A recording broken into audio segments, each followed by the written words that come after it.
안녕하세요. 저는 45년 동안 귀 건강만을 진료해 온 전남 순천 출신의 이비인후과 전문의 이호선입니다. 요즘 TV 소리 점점 더 키우고 계신가요? 가족이 아버지 볼륨 좀 줄이세요 라고 말한 적 있으신가요? 혹은 대화 중에 뭐라고요? 하고 자꾸 대게 되시나요? 많은 분들이 이럴 때 나이 들어서 그래 하고 넘기시지만 이건 단순한 노화의 문제가 아닐 수 있습니다. 청력이 떨어지는 건 우리가 흔히 생각하는 것보다 훨씬 더 큰 위험을 안고 있습니다. 왜냐하면 청력 저하는 치매 위험을 무려 5배까지 높이는 주요 원인 중 하나이기 때문입니다.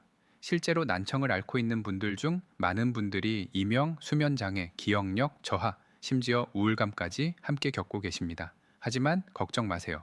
오늘 제가 알려드릴 하루 10분 청력 훈련법은 보청기 없이도 TV 소리는 줄이고 사람 목소리는 더 렷하게 들리게 만드는 아주 특별한 방법입니다. 이 훈련은 단지 귀만을 위한 게 아닙니다. 귀를 열고 뇌를 깨우는 훈련입니다. 통계에 따르면 70대 중 3명 중 1명 80대 이상에서는 절반 이상이 난청을 겪고 있습니다. 지금은 괜찮아 보여도 청력은 50대부터 서서히 떨어지기 시작하거든요. 그래서 바로 지금이 훈련을 시작하기 가장 좋은 시기입니다. 지금부터라도 귀를 제대로 관리하면 90세에도 보청기 없이 손주들과 대화할 수 있습니다. 자, 그럼 먼저 왜 난청이 치매로 이어지는지부터 차근차근 짚어보겠습니다. 첫 번째는 청각 자극의 감소입니다. 귀 안의 청각 세포가 손상되면 뇌로 가는 소리, 자극이 줄어들게 되죠. 그러면 청각을 처리하는 뇌의 능력도 함께 약화되기 시작합니다. 특히 언어 이해, 기억력, 집중력을 관장하는 부위가 빠르게 퇴화합니다. 그래서 사람 목소리를 듣기 어려워지면 대화가 줄고, 대화가 줄면 기억력도 함께 저하되는 거예요. 두 번째는 이명입니다. 이명은 단순히 귀 안에서 소리가 나는 게 아닙니다. 실제로는 뇌에 과도한 신호 반응으로 생기는데요. 이 소리가 지속되면 잠을 못 자고 피로와 스트레스가 누적됩니다. 그리고 결국인지 기능 저하로 이어지게 되죠. 자, 이제 우리는 분명히 알아야 합니다. 눈이 침침하면 돋보기를 쓰고 시야가 약해지면 임플란트를 하면서도 귀가 안 들리면 그냥 나이 탓이라고 넘긴다. 이건 정말 위험한 생각입니다. 청력도 훈련으로 좋아질 수 있습니다. 물론 30대처럼 돌아가진 않겠지만 지금의 청력을 더 잘 활용하는 뇌 훈련은 분명 가능합니다. 실제로 제 진료실에도 93세인데도 선명하게 들리는 분들이 계십니다. 그분들의 공통점은 하나였어요. 저는 매일 귀열기 훈련을 했어요. 오늘은 그분들이 꾸준히 실천했던 실제로 듣는 능력을 좋게 만든 4가지 귀 훈련법을 하나하나 알려드리겠습니다. 오늘 소개해드릴 첫 번째 훈련은 바로 TV 볼륨 낮추기 훈련입니다. 또 다른 말로는 눈으로 듣는 훈련이라고도 불리죠. 요즘 TV 소리 몇 단계로 틀고 계신가요? 혹시 25단계, 30단계 이상으로 키워놓고 보시진 않나요? 사실 그렇게 높은 소리에 익숙해지면 작은 소리는 점점 더 안 들리게 됩니다. 귀도 점점 예민해지고 오히려 더 피곤해지는 경우가 많습니다. 그래서 이 훈련은 아주 단순합니다. 지금보다 딱 3단계만 볼륨을 낮추는 것, 여기서부터 시작해 주세요. 그리고 TV를 보실 때 화면 속물의 입모양, 표정, 손짓을 함께 보면서 무슨 말을 하고 있는지 상상해 보는 거예요. 이게 바로 내기를 도와주는 훈련입니다. 청력이 떨어져도 내가 스스로 지금 저 말은 이런 뜻이겠구나 하고 해석하는 힘을 길러주는 거죠. 이건 단순히 소리를 듣는 게 아니라 의미를 유추하고 이해하는 능력을 키우는 겁니다. 물론 처음엔 어색할 수도 있고 집중이 잘 안 될 수도 있어요. 하지만 걱정하지 마세요. 하루 종일 하실 필요 없습니다. 딱 하루 10분만 지금보다 소리를 살짝 줄여서 TV를 시청해 보세요. 일주일 정도 지나면 처음보다 TV 소리를 크게 하지 않아도 말이 더 또렷하게 들리기 시작합니다. 한 달쯤 지나면 예전에는 28단계로 보시던 분들이 18단계, 심지어는 15단계로도 자연스럽게 시청하게 되시는 경우도 있습니다. 이건 귀가 다시 좋아진 게 아닙니다. 내가 말소리를 이해하는 능력이 회복된 것이에요. 실제로 제 진료실에 오셨던 김영숙 할머니 사례를 소개해 드릴 겸 처음 오셨을 때는 선생님 TV 소리 최대치로 해도 안 들려요 하고 걱정이 많으셨죠. 하지만이 훈련을 3주간 꾸준히 실천하신 뒤 이렇게 말씀하셨어요. 요즘은 볼륨을 줄여도 귀가 덜 피곤해요. 말이 더 잘 들어와요. 정말 기뻤습니다. 이 훈련의 핵심은 듣는 훈련이 아니라 이해하는 훈련이라는 점입니다. 귀가 놓친 말을 눈과 뇌 도와서 다시 해석하게 되는 거죠. 그래서 저는 이 훈련을 이렇게 설명합니다. 귀가 놓친 소리를 눈이 도와서 듣는 법을 배우는 시간. 시청자 여러분, 오늘부터 딱 하루 10분만 TV 소리를 살짝 줄여보세요. 그 작은 연습이 익숙해지면 지금보다 훨씬 작게 틀어놓은 TV 소리도 자연스럽게 들리게 될 겁니다. 청력은 훈련할수록 분명히 달라집니다. 두 번째로 소개해드릴 훈련은 귀뿐만 아니라 기분까지 좋아지는 방법입니다. 바로 음악을 활용한 훈련이에요. 아니, 음악이 무슨 훈련이야? 이렇게 생각하실 수도 있죠. 하지만 음악은 귀에 가장 자연스럽고 가장 넓은 주파수를 자극하는 최고의 청각 운동입니다. 그리고 무엇보다 누구나 혼자서도 쉽게 할 수 있다는 것. 이게 가장 큰 장점이에요. 제게 오셨던 85세 박진호 어르신 이야기를 들려드릴 겸 할아버지는 건설 현장에서 30년 넘게 일하셨던 분이었습니다. 매일같이 소음 속에서 일하시다 보니 귀가 많이 지치고 청력도 꽤 약해진 상태였어요. 처음 진료실에 오셨을 때 이렇게 말씀하셨죠. TV는 크게 틀면 들리긴 해요. 그런데 사람 목소리는 겹쳐서 무슨 말인지 잘 모르겠어요. 저는 그분께 보청기를 권해드리기보다 먼저 귀와 뇌를 깨우는 훈련을 권했습니다. 그 중에서도 가장 부담 없이 실천할 수 있는 게 바로 음악 훈련이었죠. 몇 주가지나 다시 찾아오신 할아버지는 웃으면서 이런 말씀을 하셨어요.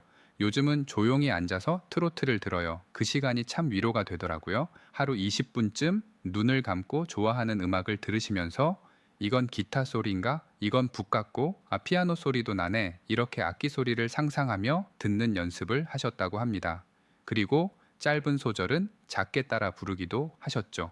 그렇게 몇 달이 지나자 고음과 저음을 훨씬 더 잘 구별하시게 되었고, 요즘은 손주 목소리가 더 또렷하게 들려요. 이렇게 말씀하셨어요. 정말 놀라운 변화였죠.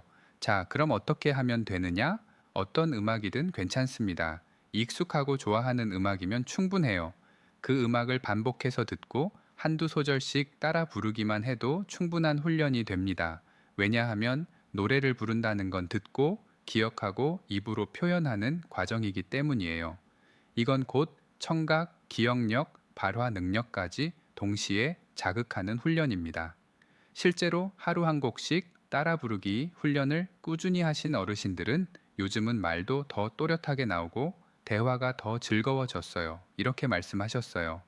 이 훈련의 또 다른 장점은 귀에 무리를 주지 않으면서도 귀가 다양한 소리에 익숙해지도록 돕는다는 점입니다. 그리고 무엇보다 마음이 편안해지고 기분이 좋아지니까 꾸준히 하기도 훨씬 쉽죠. 자, 오늘부터 하루 10분 정도만 좋아하는 음악을 들으세요. 음악 속절씩 조용히 따라 불러보는 것, 그게 전부입니다. 잘 부르려고 하지 마세요. 누구에게 들려주기 위함이 아닙니다. 그냥 입을 움직이고 귀를 쓰고 뇌를 깨운다. 그 생각 하나면 충분합니다. 이렇게 단순한 훈련에도 뇌는 금방 반응하기 시작합니다. 귀도 점점 더 다양한 소리에 적응하게 되는 거예요. 세 번째로 소개해 드릴 훈련은 소음 속 대화 훈련입니다. 이 방법은 제가 진료실에서 가장 먼저 추천드리는 훈련이기도 합니다. 그리고 실제로 많은 분들이 훈련 하나만으로도 대화가 훨씬 편해졌다고 말씀하세요. 85세 최인숙 할머니도 그런 분이셨습니다. 처음 오셨을 땐 친구들 모임에도 나가지 않으신다고 하셨어요. 자꾸 대묻는 게 너무 미안해서요. 그냥 안 가요. 할머니는 이렇게 말씀하셨죠. 조용한 데서는 괜찮은데 식당처럼 시끄러운 곳에선 하나도 안 들려요. 그 마음 참 이해됩니다. 하지만 할머니는 제가 알려드린 방법을 하루 10분씩 꾸준히 실천하셨어요. 그리고 3개월 후 손주들이 북적이는 식당에서도 대화를 놓치지 않게 되셨습니다. 자, 그럼 그 방법이 뭐였을까요? 정말 간단합니다. TV나 라디오를 아주 작게 켜놓고 그 상태에서 가족과 가볍게 대화를 나눠 보는 것이에요. 예를 들면, 점심 뭐 드셨어요? 오늘 날씨 좋네요. 이렇게 짧은 문장부터 시작해서 점점 길게 자연스럽게 이어가는 것이죠. 핵심은 소음이 있는 상황에서도 상대의 말소리만 골라서 듣는 능력을 다시 살리는 데 있습니다. 예전엔 복잡한 장터에서도 식당에서도 상대 목소리가 쏙쏙 들렸잖아요. 그런데 나이가 들면 그걸 구분하는 감각이 점점 희미해지죠. 이 훈련은 단순히 귀를 쓰는 게 아닙니다. 내가 다시 말소리를 선택하게 만들어주는 훈련이에요. 최인숙 할머니는 이렇게 말씀하셨습니다. TV가 켜진 상태에서 대화하니까 처음엔 너무 헷갈렸어요. 근데 어느 날, 지금은 잘 들리네 하는 순간이 오더라고요. 그날 이후로는 자신감이 생기셨다고 해요. 그 말씀을 들으면서 저도 정말 뿌듯했습니다. 이 훈련 처음엔 조금 어렵게 느껴질 수 있습니다. 하지만 괜찮아요. 하루 5분, 일주일에 3-4번만 해보세요. 귀가 다시 깨어나고 내가 다시 대화를 잡아내는 감각이 살아나는 것을 분명히 느끼시게 될 겁니다. 마지막 4번째 훈련은 듣고 적는 훈련. 다시 말하면 귀로 듣고 손으로 기억하는 훈련입니다. 이건 예전 학교 다닐 때 선생님 말씀들 필기하던 것과 비슷해요. 물론 학교 다니신 지는 오래되셨을 수도 있겠죠. 그래서 처음엔 조금 어색하고 낯설게 느껴지실 수 있습니다. 하지만 걱정 마세요. 이 훈련은 오랫동안 쓰지 않았던 뇌의 기능을 다시 깨우는 것이에요. 어렵게 공부한다고 생각하지 마시고요. 그냥 들리는 말 중에 기억에 남는 단어 하나, 문장 하나, 이걸 가볍게 적는다. 이렇게만 생각하시면 됩니다. 제가 기억하는 분 중에 77세 정기호 할아버지가 계십니다. 할아버지는 이런 말씀을 하셨어요. 뉴스는 들리는데 무슨 말인지 머리에 안 들어와요. 손주 말도 금방 잊어버려요. 그래서 제가 이 훈련을 추천드렸죠. 방법은 간단합니다.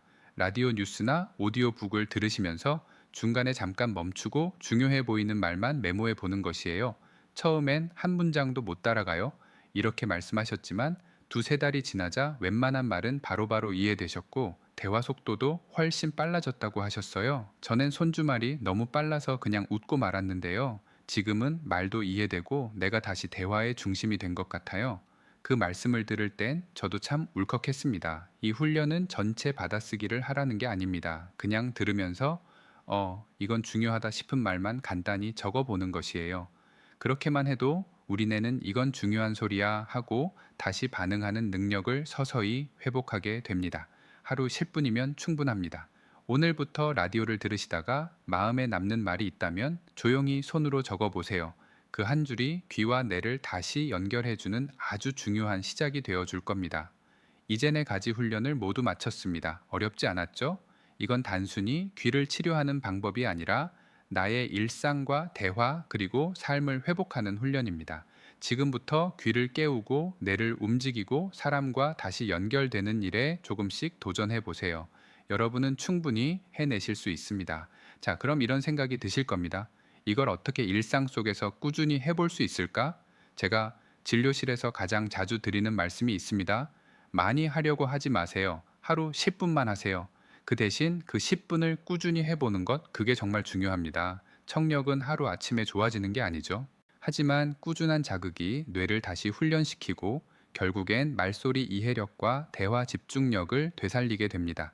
자, 그럼 어떤 식으로 하루를 구성하면 좋을까요? 예를 들어 아침 식사 후 뉴스를 아주 작게 틀어놓고 TV 볼륨 낮추기 훈련을 해보세요. 입모양과 표정을 보면서이 사람이 무슨 말을 하고 있는지 상상하며 따라가 보는 겁니다. 5분이면 충분합니다. 점심 먹고 나서는 잠깐 조용한 시간에 좋아하는 음악 한 곡을 들으며 가사에 집중해 보세요. 멜로디 악기 소리, 리듬의 흐름을 느끼고 가사를 따라 부르며 소리와 감정을 함께 풀어내 보세요.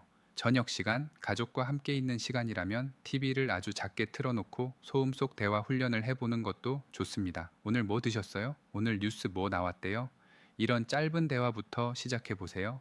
만약 노트와 펜이 있으시다면 라디오나 뉴스를 들으면서 들리는 단어 몇 개를 간단히 메모해 보는 듣고 적는 훈련도 좋습니다. 5분만 해도 충분합니다. 중요한 건네가지 훈련을 한꺼번에 하실 필요는 없다는 것. 딱 한 가지라도 그걸 꾸준히 이어가는 것이 훨씬 효과적입니다. 예를 들어 어떤 분은 음악 훈련만 계속 하셨는데도 TV 볼륨이 확 내려가고 대화가 훨씬 편해졌다고 말씀하셨어요. 여기서 가장 중요한 건 어렵다는 생각을 버리는 것, 그리고 내가 지금도 할 수 있는 훈련이 있다는 걸 믿는 겁니다. 84세 강영신 할머니 이야기를 해볼까요? 예전에는 시끄러운 데서 말하면 아예 안 들려요 하시던 분이었는데요. 소음 속 대화 훈련과 특고 적는 훈련을 병행하시면서 이런 말씀을 하셨어요. 요즘은 손주들이랑 식당 가도 말이 들려요. 예전엔 그냥 웃고 말았는데 요즘은 제가 농담도 한마디씩 해요.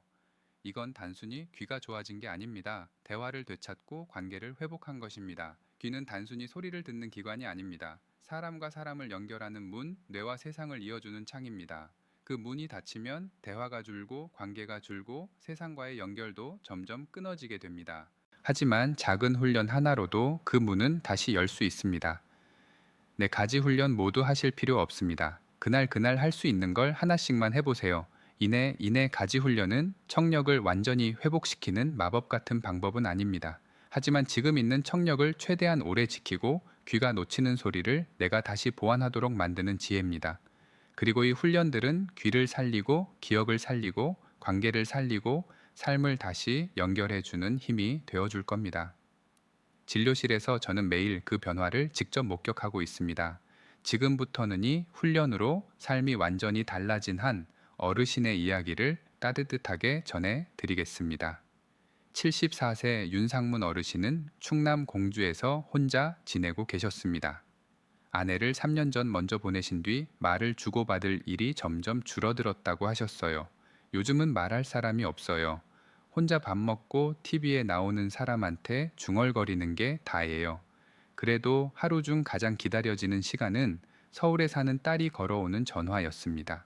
그런데 어느 날부터 그 통화조차 불편해지기 시작했답니다. 아버지 뭐라고요? 다시 말씀해 주세요. 잘 안 들려요. 이런 말이 반복되자 윤상문 어르신은 전화를 점점 피하게 되셨어요. 전화 받을 때마다 괜히 딸한테 미안해요. 내가 귀가 어두워서 자꾸 끊기고 오해가 생기니까 결국 전화를 안 받게 되더라고요. 그때부터 어르신은 하루 10분 TV 소리를 지금보다 조금 낮춰놓고 입모양과 말 흐름을 따라가는 훈련을 시작하셨습니다. 처음엔 잘 안 들리고 어지럽고 하나도 모르겠더라고요. 하지만 3주쯤 지나자 딸과의 통화가 달라지기 시작했습니다. 오늘은 소리가 잘 들리네. 아버지 목소리가 밝으시네요. 그날 이후 자연스럽게 대화가 이어졌고 통화도 점점 늘어나기 시작했죠. 요즘은 딸이 전화하면 내가 먼저 농담도 해요. 말이 들리니까 말하고 싶은 것도 많아지더라고요. 지금까지 귀를 다시 열고 삶의 소리를 되찾는 네 가지 훈련법 함께 해보셨습니다. 여러분, 청력은 단지 듣는 능력이 아니라 사람과 연결되는 문이자 삶의 흐름과 감정을 주고받는 창입니다. 그 문이 닫히면 관계도 감정도 기억도 조용히 멀어질 수 있습니다. 하지만 지금 있는 청력을 지키기 위한 작은 노력이 내 일상을 다시 밝히고 사람과 사람 사이의 거리를 조금씩 다시 좁혀줄 수 있습니다. 하루 딱 10분 TV 소리를 줄여보고 입모양을 따라보시고 가족과 짧은 인사라도 나눠보세요. 지금 귀가 조금 어둡다고 인생까지 어두워지는 건 아닙니다. 오히려 지금부터가 삶을 더 선명하게 듣고 더 따뜻하게 연결해 갈 시간입니다. 오늘 영상이 여러분의 내일을 더 편안하게 만드는 작은 시작이 되길 바랍니다.